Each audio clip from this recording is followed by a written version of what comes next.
which is another big plus. Like, look, I'll just floor it here.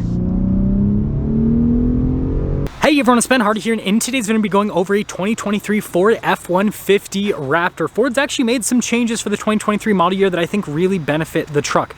Now, before we get into this video, a huge shout out and thank you to the Larry Miller Ford Lincoln here in Provo, Utah, for giving me some time with this truck. I'm going to include a link to their inventory in the description down below, so you can check out what they have currently. If you have any questions, need any help, just ask for John Jenks. And then on a side note, if you want to save time and money the next time you purchase a car, link to my car buying guide in the description down below. Let's get into it.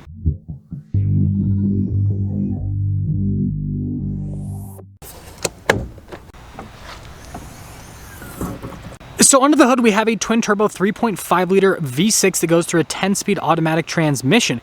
Power outputs are 450 horsepower and then 510 pound-feet of torque, with fuel economy being 14 around town and then 16 on the highway. Now, before we go to the front end, I do want to mention, if you want to see more videos just like this, then I recommend you subscribe because I post content every single day. So starting with the hood, you guys can see this has the hood decals, which are pretty cool. And then you got the Raptor Power Bulge, whatever the heck Ford calls it, with the Raptor logo. And yes, this one is finished in azure gray. Now we have the chunky marker lights here with the Ford logo camera there in the center of the logo. And then you guys can see here with the daytime running lights as well. And then we've got parking sensors down below with the fog lights. And then you guys can see the tow hooks there, as well as the front bash plate. And yeah, putting it all together, especially in this azure gray, this truck looks fantastic.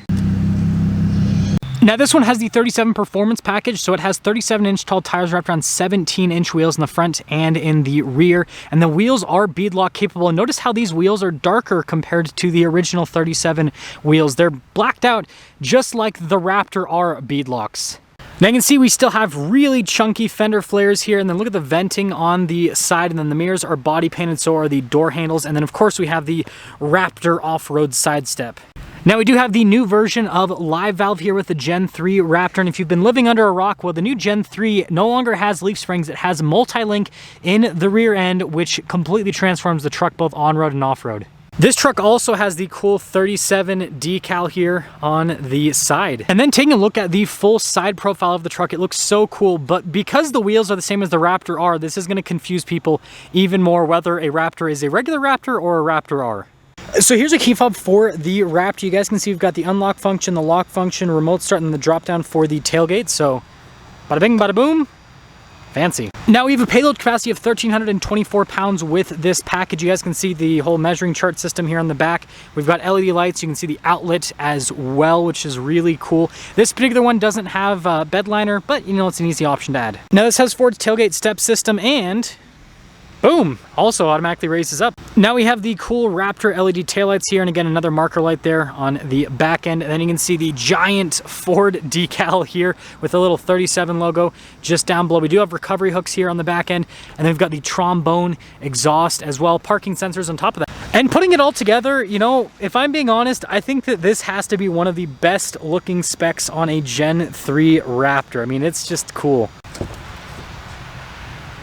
Now popping inside, you guys will notice that everything's kind of like blacked out here. We do have some bronze stitching, which I think is pretty cool looking, and then carbon fiber trim as well. And then one of the speakers for the Bang & Olufsen sound system, and then obviously tons of storage space in the door panel. Now this is another big update. So this is the 37 package, and well, as you can see, we have the black leather seats. So you no longer have to get the blue Recaros in the 37 package. No, it's perforated leather there. And then tons of underseat storage as well. And well, since this is an F-150 Super Crew, you guys can see tons of legroom. Got a nice storage pocket here. Got some cup holders, heated seats down below, some vents, and some charging ports. And then headroom's also solid. And this, of course, has a cup holder armrest. And then here's the front door panel. You guys can see just like the rear. And then we have all of our window controls. Front two are automatic. You got your mirror adjustments. The mirrors do power fold in. Again, more carbon fiber trim. 3 different settings for the memory seats. And then also blind spot monitoring for the mirror. And again, tons of storage. Now you got the speaker here in the headrest. That's definitely fancy. And then notice the Raptor logo there in the center. And then you guys can see here with the bolstering on the seats and then the leather trim. Definitely a cool look. And then the seats are power adjustable. We've got our pedal adjustment here, parking brake, light controls right here, mirror lights on either side, and that's for the outlet setup. And then your tailgate drop down. Steering wheel is power adjustable. And then look at the American flag there in code orange.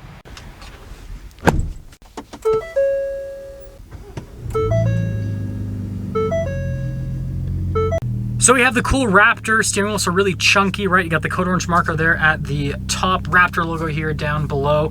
And then we've got a bunch of controls on the steering wheel. So that's for your steering adjustment right there. That is for the shocks to adjust them, your exhaust. And then you guys can see you have an R mode over there. That's your custom drive mode. This does come with adaptive cruise control as well as steering assist. And then you got the cool Raptor paddle shifters there on the back. And then of course we got a turn signal windshield wiper stock. Now we have this fancy digital gauge cluster here in the center, and so you guys remember I showed you like the different settings. So like here for the steering, notice how I can adjust that, and then also with the shocks for the different modes. You basically have on-road and off-road adjustments with everything. And then as for the exhaust, you always want to put in Baja. That's all that matters because that's when it sounds good. And speaking of different modes, we have a bunch of different drive modes. Now me being the owner of a Gen 3 Raptor, and get out of here, these warnings won't go away, jeez.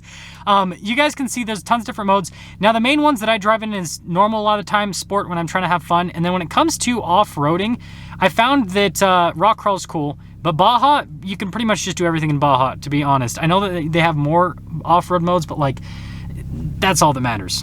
Now in reverse, you guys can see we've got a backup camera with trajectory lines, and then notice we've got that bird's eye view as well. And this has the full 360 camera system, so you can see out of every single angle of the truck, which is really cool actually. And another cool thing is I can press the camera button and then it also pulls up with the camera system. You guys can see here for the parking assist, hazard lights, stability control, and then your trail control. Now as for the rest of the infotainment system, you got a shortcut bar here at the bottom. We do have this auxiliary screen here off to the side, which lets you scroll through a bunch of different items.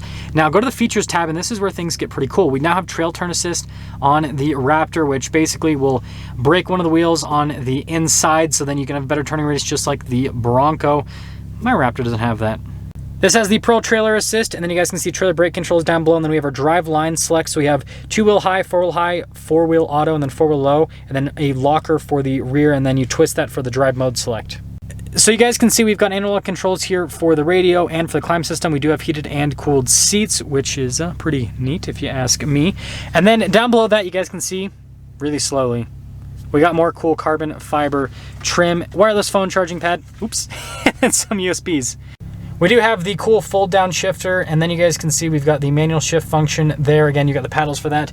A couple of cup holders, and then this one does have the workbench center console if you are wondering. And since this has the regular black interior, you don't get the cool Raptor logo on the center console. You got the same darker trim here at the top of the dash, and then you guys can see like the carbon fiber down below, which is, yeah, pretty dang sweet. Now up top, we do have a power sliding rear window. And then we've got 6 auxiliary switches. This first one is tied into the fog lights that are covered. And then you guys can see we have a panoramic sunroof. So here's a window sticker for this Raptor, and you guys can see 801A for the equipment group. And this one has quite a few options. So you've got moonroof and tailgate, $21.95. We've got some credits because there's no auto stop start with this. It's probably why the fuel economy rating is actually lower than mine. Advanced security pack also gone as well. 37 performance package is actually cheaper because it no longer forces you to have those Recaro seats. But anyways, after, oh, also no heated steering wheel. Anyways, after all options, $87,980 is the total MSRP. Boop, boop, boop, boop, boop, boop. Well, let's see how it drives, kind of. So you guys know that I happen to own a Raptor. It is right over there. It's bright green. It's a 37 package. It drives exactly the same as this. So we're actually going to drive my Raptor for the driving portion because this one's pre-sold and I don't feel comfortable driving it. So yeah, the driving dynamics will be completely identical. It's just the trucks look a little bit different because the colors are different.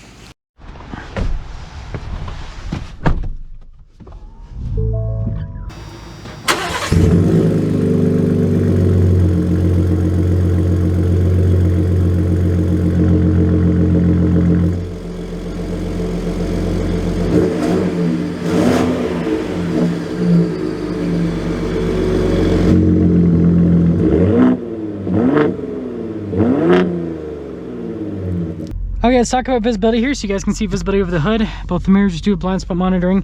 Then throughout the rest of the rear. And let's set off. Okay, so like I said, my Raptor is pretty much identical to the one we just reviewed. Mine's a 37 package. It is a 21, so I don't have the R mode button on the steering wheel, but like all the mechanicals and the driving and everything is going to be identical. Now the seats are a big difference though, I will say that. The seats in the Raptor I just reviewed, definitely more comfortable. So if you want a more comfortable seat, do not get the Recaros. The Recaros definitely hold you in place a little bit better, but they're just not nearly as comfortable. Now I do have the truck in 4-wheel auto, which kind of just acts like all-wheel drive. It's actually really cool. So you guys can see with the snow and everything here, the truck just, yeah, it just sticks. There's no like spinning or anything. It's a really good system, and it doesn't tug on the steering wheel either, which is another big plus. Like, look, I'll just floor it here. Traction control light was definitely flashing, but yeah, really cool setup. So they've done a really good job with the new Raptor's 4-wheel drive system. And 4-wheel high is also really good. Like with the Gen 2 Raptor, I remember just the steering wheel in 4-wheel auto would just yank you all over the place, and 4-wheel high sometimes would be a little bit clunky, especially the turning radius. Whereas with the Gen 3, it's massively improved. It's going to keep giving me warnings that everything's blocked because of the snow. Now, another big thing is just with the overall comfort with the new Raptor. Like, this thing is a full-blown luxury car in terms of ride quality. Like, there are not a lot of vehicles out there that ride as smooth as this does. And it's pretty surprising because this is a body-on-frame vehicle, but when you have 37-inch tall tires, like, that is so much cushion. And then with the live valve Fox shocks, again, they're meant to be able to take huge bumps off-road. So on-road, when you have little inconsistencies in the pavement and everything, it doesn't even exist. So yeah, it's just, it drives so well. Really impressed with that. And it's also fun to drive on road, frankly. The 10-speed, super responsive. That's the one thing that I do prefer with the Raptor over the TRX and then over a Gen 2, is the transmission is just so much more responsive in this truck. You guys can see here in the manual mode, like, look at the downshifts. And this is not even in sport mode. This is in normal mode where it's like toned down. And you can also shift into first gear while moving. That's one of the coolest things here with the Gen 3, is it lets you do that. And look at this, just hooks. Oh, so fun. And it sounds great with that trombone exhaust. Again, I'm not even in the Baja mode. I'm in the normal mode, and it still sounds that loud. So to sum things up with this little driving, again, obviously I've owned this thing for almost 10,000 miles now. It's amazing to daily drive. You guys can see I'm getting 15.6 miles per gallon on average. Amazing off-road. Now, should you get 35 package or 37 package? Here's my answer. If you're gonna mall crawl with it, just get 35s. The only reason you should get 37s is if you're actually gonna take the Raptor off-road, because on-road, the 35 package and the 37 package pretty much drive the same. The 37 package will get worse fuel economy, and it handles slightly worse compared to the 35 package. So like, it, again, if you're not gonna take it off-road, you don't get any benefit. The benefit off-road is that the 37's slightly more comfortable when you go over bumps and everything, because again, you've got more tire, and then you have more ground clearance. So yeah, that's my take on it. And yeah, let me know what you guys think about the new generation Raptor. But I think there's a reason why we're starting to see Gen 2 Raptors flood the market, because everyone's realizing that the Gen 3 basically has everything the Gen 2 has and some more, and so it's just a better truck overall. That's gonna sum things up with our video on this Gen 3 Ford Raptor. Again, a huge shout out and thank you to the Larry Miller Ford Lincoln here in Provo for giving me some time with this truck. Check out the inventory in the description down below. Ask for John Jenks if you have any questions. I'll see you.